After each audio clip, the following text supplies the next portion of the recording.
একদিকে ফুটবল ইতিহাসের মহাতারকা Lionel Messi, অন্যদিকে ক্রিকেটের ঈশ্বর সচিন তেন্ডুলকার, একসঙ্গে একই মঞ্চে নাম্বার 10 আইকনিক ওয়াংখেড়ে স্টেডিয়ামে মেসি সচিন জুটি। ক্রীড়াপ্রেমীদের উল্লাসে যেন প্রকম্পিত ছিল মুম্বাইয়ের আকাশ।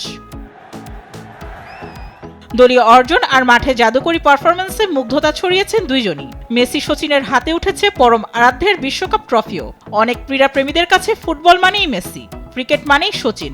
ভারতের কাছে সচিন ক্রিকেট ঈশ্বর, তার দেশেই ফুটবল জাদুকর লিওনেল মেসির পদার্পণ, এ যেন সোনায় সোহাগা।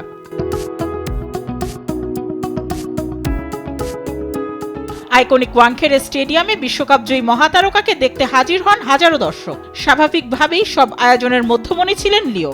তবে লুইস সুয়ারেজ ও রদ্রিগো ডি পলকে বরণেও ঘাটতি রাখেনি মুম্বাই। তেন্ডুলকার মেসিকে উপহার দেন নিজের 10 নম্বর আইকনিক জার্সি, আর মেসি সচিনকে দেন 2022 বিশ্বকাপের বল। ফুটবল প্রেমীদের জন্য আরও এক সুন্দর মুহূর্ত ছিল ভারতীয় ফুটবলার সুনীল ছেত্রীর সঙ্গে লিওর দেখা।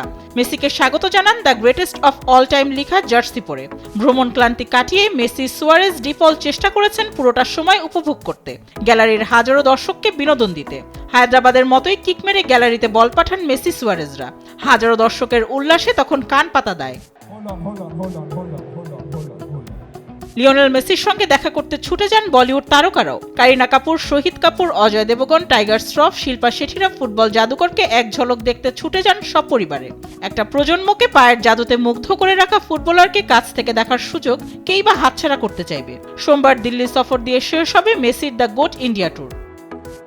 Mehjabin Hossain, sports desk, Desh TV.